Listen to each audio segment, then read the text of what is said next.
November 11th. Just a brief update here. We're verti draining the greens, deep tining the greens here. This is the third time. I'm doing what I can to encourage root growth for next year by punching as many holes as possible so roots have an easy path to travel down come spring.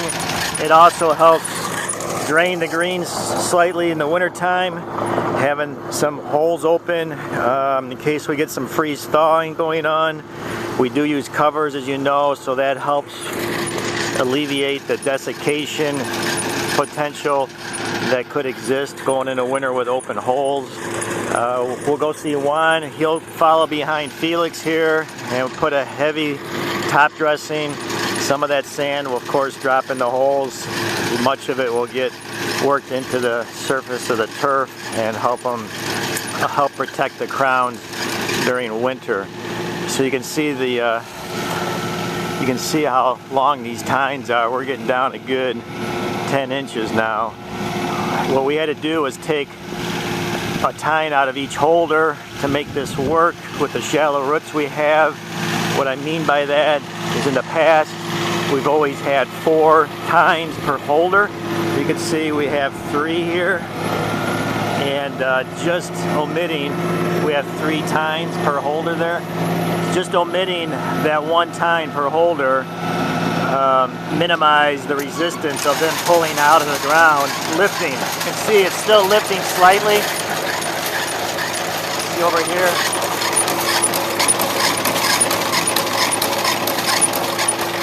But it's working pretty well. So Dave is mowing behind Felix. Juan will sand top dress behind Dave. Santiago will roll them, and JD will spray them all in one day here. Spray them for snow mold. Just so you can get an idea of what I mean by a heavy sand top dressing. Juan with his assistant there will dump this whole material holder worth of sand on this one green. So he'll go over this a second time and it'll pretty much be buried, and then when we go to drag it, he'll work it in, some in the holes and some into the verdure of the turf. So this is a very heavy application. Typically we don't do it this heavy during the summer months because that sand attracts heat and can burn, and obviously it's going to interfere with play putting it down this heavy. But we like to do it this time of year as heavy as we can get away with, again to kind of bury the crowns with the sand to kind of help buffer temperature changes and insulate the turf during the winter months. There were some questions about the bunker maintenance during the fall of the year, and what I wanted to kind of point out here is the kind of the glazing that takes place when you don't cultivate the sand by raking them. This allows a very efficient way to clean the bunkers. Let me get away from the noise. The bunker sand, I'm pretty proud that we got over 15 years out of our bunkers. Most of our peer clubs got far less, some even half of those many years. And part of it has to do with how clean you keep the sand, how you maintain it.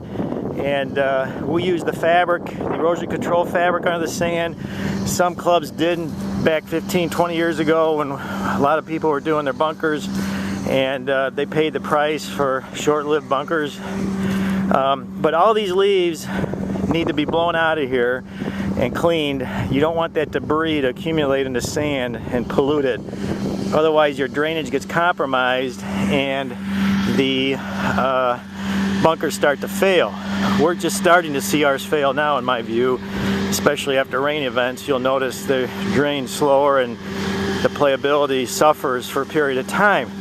But the way we maintain them, the way we built them, we got our longevity out of them. That's of what to be expected. Now certainly we can get in here and rake these bunkers and get them at a higher level of playability for late fall season play, but then this glazing goes away. Hopefully you can see what I mean by that. When you cultivate it, you obviously loosen up the sand, and then instead of going by with a machine and cleaning most of it out with the blower, you're going to stick people in here to clean them by hand. So it's not just a labor savings in the fact that we're not raking them as often as we do in the season, which is every day, but it's also the cleaning component of it that is also adding labor if you want to keep them cultivated during the late fall season.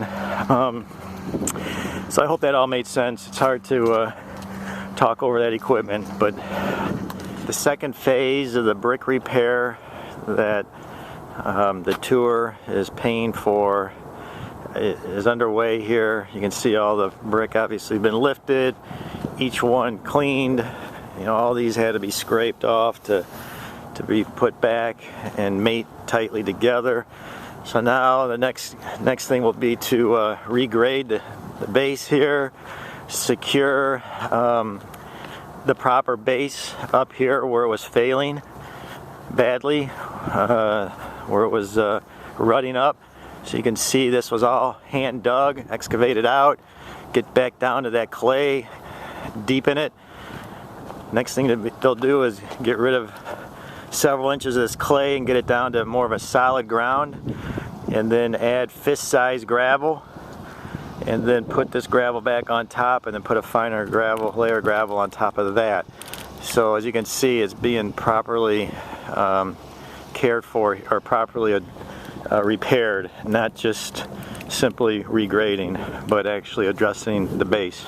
You can see even with our real late seeding date, we got a pretty good take. We've been cheating with the cover, keeping it covered, trapping that heat in the ground, but we got a pretty good standard turf. I'm happy with this. This is our experimental area for root zone mixes to find an alternative to peat.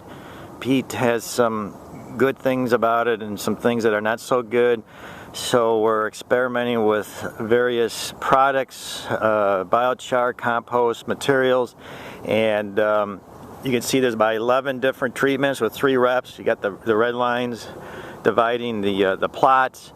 The fun part about this project also is we're doing the field work here, and we have interest from the industry with Cale Bigelow at Purdue. All these root zone mixes that we custom made ourselves.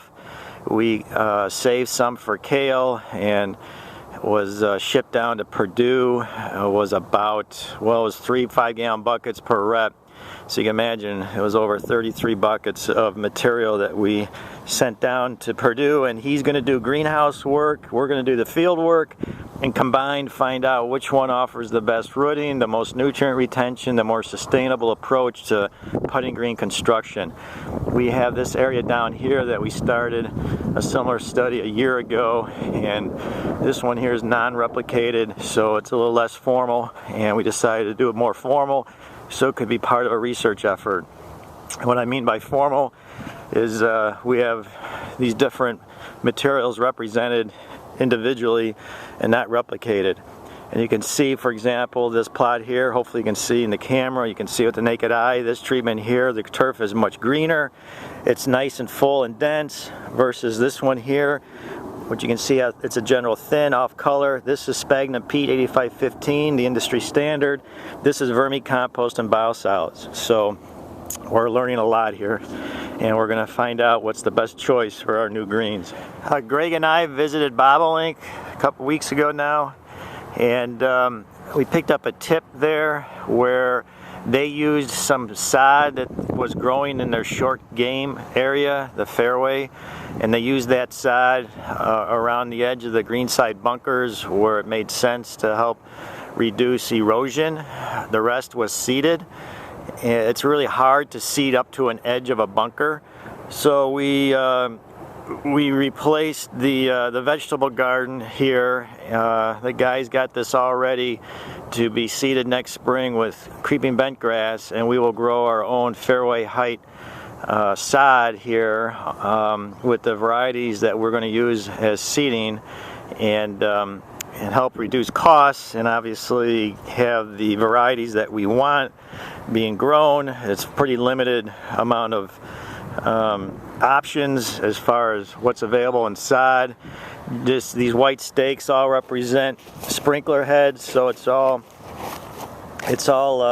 irrigated. We amended it with biosolids fertilizer, so we'll roll this today before the forecasted rain, and then let it sit over winter and seed it early next spring. It's about a half an acre. Then lastly, I'm really pretty happy with the way the course is going into dormancy here. We fertilized the fairways a little heavier than we typically do. They kind of needed to be filled in a little bit. The entire rough was sprayed for weeds and fertilized this fall. So the greens and the tees obviously as well. You know, we're still suffering from shallow rooted greens. I'm hoping it's not so bad next year. I'm already a little worried about those greens for next year. If we have a severe summer of any kind, we're going to be really struggling to keep them going. So we're doing everything we can, as I described earlier, to encourage deeper roots to give us a healthier stand of turf and hopefully get them a little firmer, allowing the surface to dry out a little bit more than we have been able to the past two seasons. So we're doing everything we can. The covers won't go on for a couple more weeks, several weeks maybe. All that's day-to-day judgment based on weather forecasts. You know, I want to see this ground firm up a little bit with a couple heavy freezes, and but not too much where we can't put the covers and the staples back on. So that's just a day-by-day judgment call. But by the end of today, ahead of this front that's forecasted, we should be in pretty good shape with most treatments that are needed down. And what I mean by that is all the weed control treatments, all the fertilizer treatments, all the cultivation treatments, the leaf cleaning, and the snow mold fungicide treatments.